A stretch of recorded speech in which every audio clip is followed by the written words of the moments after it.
I'm a savage, yeah. Classy, bougie, ratchet, yeah.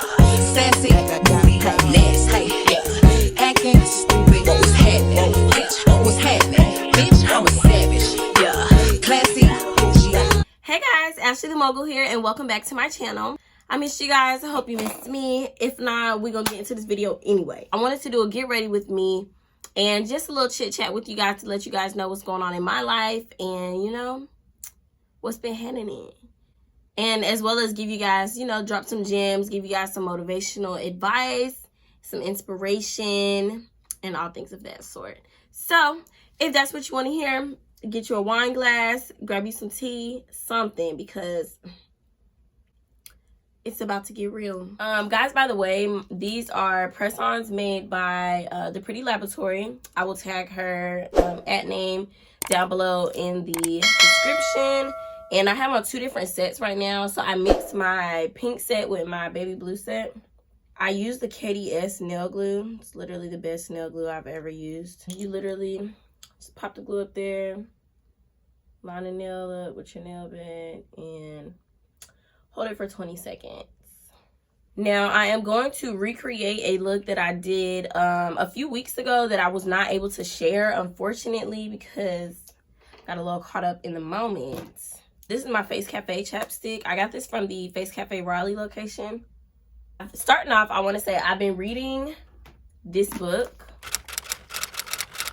If you guys are not tuned into my stories, please watch the stories. Just watch the stories. Like, I add a lot of things in there, mostly like throughout the day, lifestyle type stuff that I don't post on my feed. So you guys don't want to miss those. And I've been posting that book a lot. And the author is Gina DeVee. I love this book. As you guys know, we've been in quarantine, right? Coronavirus came and put us all in the house. Now, some of us, you know, all of us, honestly, we just kind of needed a minute to sit down. There's been so much going on just in the world, on the media. And when I say the media, I don't mean social media. I mean like any media outlets, news, all that kind of stuff. You know, from the killing of George Floyd to Breonna Taylor to this crazy Tory Lanez thing, like all the racism that we are just now starting to, I don't want to say face, but come to terms with, because it's always been there. Right now, it's just a bit more, people are a lot more vocal about it. There's just been a lot going on. And me personally, I feed off of the vibes around me. So if there's negativity around me, I'm negative. And I don't like to be that way. So I have to protect my energy and myself at all costs. I'm a very, very, very emotional person. I'm a Cancer. So that should explain it all right there. And I really just have to be careful about those kind of things. Like, I just was not liking the energy that was being put out at the moment. So I just fell back. Some people may not like that, and then some people may be able to relate. But to those of you who can relate, shout out to you. Then the whole salon closure came. And when I say that, I mean like the salons were required to close down in North Carolina. Well, they had it like on paper. And it literally said that salons had to be closed because we were deemed non-essential. Right. I had to close my salon in March, early March. And as time went by, for a long time, I've been saying to myself that I just was not happy with the way, you know, things were going at my salon. Meaning, I was literally just getting up and going to work every day and just going with the motions, which is not something I want to do. When I get up and go to work, I want to be happy. Like, I used to be happy to go to work. I used to love going to work.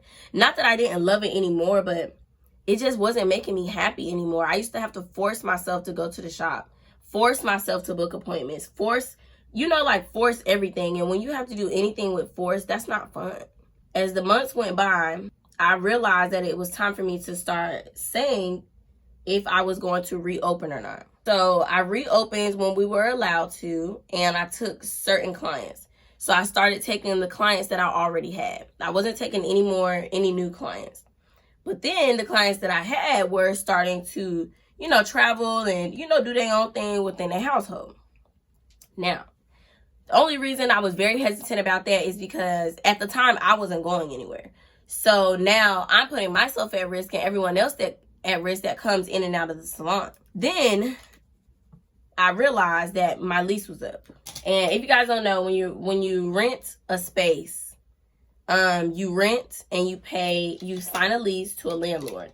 And I was paying rent and I signed a lease to a landlord. And my lease was it was up. So I said, at this time, with COVID going on, I do not want to renew my lease. And for one, it's not feasible for me. And I was losing a lot of money. And I could have put in the work to make sure I wasn't losing the money, but I started to lose my love for it, which was really heartbreaking to me because that was my dream. When I was in college, I met my mentor that I had at the moment, and I had the opportunity to work at a salon. Then I managed a different salon, and then I purchased the salon that I was working at. So it's not too many, you know, 19, 20-year-old girls out here buying salons. So it was a very great experience for me. It was just that where I live, the type of business that I wanted to do, I was unable to do it. As I got a little older, I wanted my business to start taking a different route.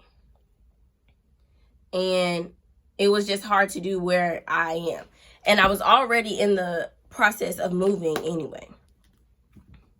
Anywho, long story short, I realized I had to make a decision. Not for anyone else, but for myself.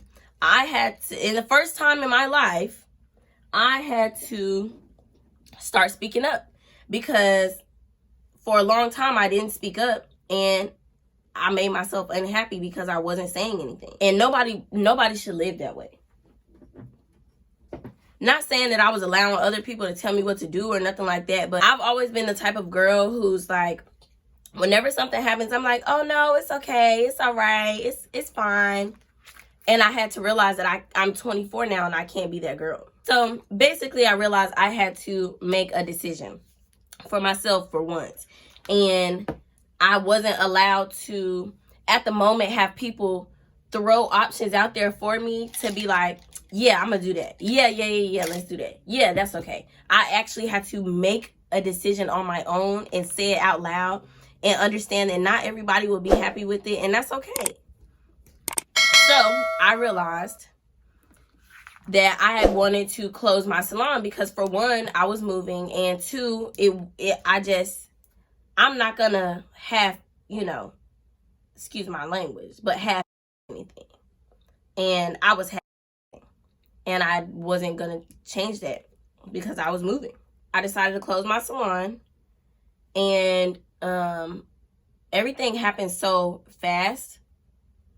And after that, I made a promise to myself that regardless of what's going on, I have to speak up for myself and stand on what I'm saying. And when I say that because I'm the type of person that'll say, I want Dr. Pepper, and somebody will bring me Coke. And I'm like, oh no, that's fine. And I had to start realizing that it's not fine. It's not okay. I said what I said. And if anybody has been an example of this throughout my life, it's been my mother. My mother has always been that type of person. My mama's going to stand on what she say. She not going to say it twice. If you don't like it, to hell with you. In the process, I've learned that it's not in what you do, it's how you do it. It's not in what you say, it's how you say it. And at the time, I was moving very aggressively. And I can say that. Tara, honey, this palette, baby. Like that. Anywho, I started to realize that I needed to speak up for myself. And in order for me to speak up for myself, I had to learn myself. And understand that everything is not going to be okay all the time. And everybody's not going to be okay with you. And that's fine. Throughout this quarantine, I've just been kind of sitting with myself, loving and learning myself. Because at a certain age, you get to a point where you kind of realize it's really not about anybody else, but it's about you. You realize it's really not about anybody else. It's about you. And when I got into that phase, I did it very aggressively. I can say that. I literally just started cutting people off, telling people what I'm not going to do, and I just started moving forward. And it was necessary. It was very necessary for me, because I'm the type of person, like I said, to say one thing and then go back on it, and I couldn't do that. So someone had told me, Ashley, if you gonna be 100, you got to be 100 all the time. If you gonna say something, you got to stand on what you said all the time. Ain't no I'm sorry, let me adjust it. I said what I said. And honestly, I was scared, because I've just never been that type. But I didn't like where I was in my life for not being that kind of person. Which is why I'm so happy I started reading that book, because in that book, there's a lot of things that she says that, you know, make sense. And at the end of the day, I can't live a divine lifestyle. I can't live the lifestyle that I want to live. I can't be, blatantly speaking, a boss if I'm always going to be a passive. Feel me? Sorry to be coming so cutthroat today, but it's necessary. Anyways, fast forward a couple months later, I lost my phone. I went out with some friends for like 2 days in a row, which is something I don't normally do, and I lost my phone. Now, in the midst of me losing my phone, I lost both phones, meaning my work phone and my phone. I found one of my phones, thankfully, but I could not find my main phone. Now, when I say my main phone, I mean like my personal phone, my personal number. I only found my work phone. So I was just like, man, like, I really lost my phone. Like, that phone has everything in it. All of my information, on my content, on my pictures, on my passwords. Like, I barely know my passwords because they all on my phone. Then it took me 24 hours to search for that phone. I looked everywhere I went, everywhere I thought I went, and I couldn't find it. I looked on, yes, I did to find my iPhone. I know everybody gonna ask if I did to find my iPhone. I did to find my iPhone, and I could not find that phone, y'all. I just kind of chalked it up as a loss. So I went and bought another phone, and I ended up having to get a new number. They told me I couldn't get my old number off that phone. So I came home and tried to log into my Apple ID, and I couldn't. I could not log into my Apple ID, and that's not making any sense. Like, I should be able to log into my Apple ID, but they kept sending the confirmation to the old phone. So I called Apple, and I'm like, look, you know, I lost my phone. They keep sending the confirmation to the old phone. Obviously, the phone has been stolen because it's not where I left it, which was in the middle of the parking lot. But I need to log into my Apple ID.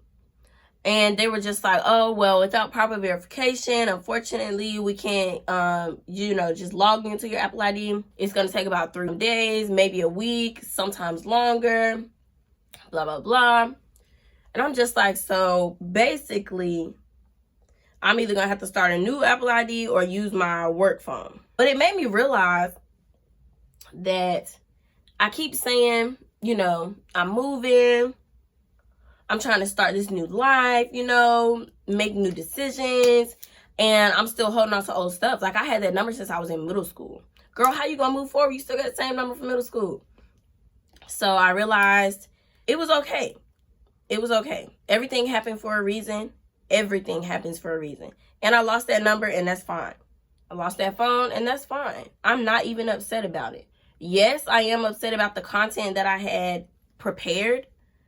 And, you know, like, all my subscriptions and everything that's to my Apple ID that I no longer have. But I needed a fresh start.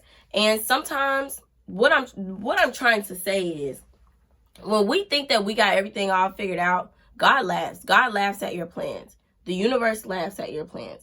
Because you think you got it all figured out, and you don't, boo. And that's okay. I don't know why we want to have everything all figured out anyway.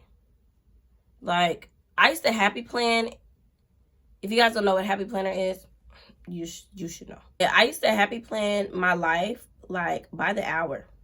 And when people would ask me like, so what are you doing? And I'm just like, you know, I'm just floating, you know, just going along with the flow. But no, I'm not. I plan everything by the hour, by the day, by the hour. You think you got it all figured out, but you don't. Everything happens according to God's plan. It was meant for me to lose that phone.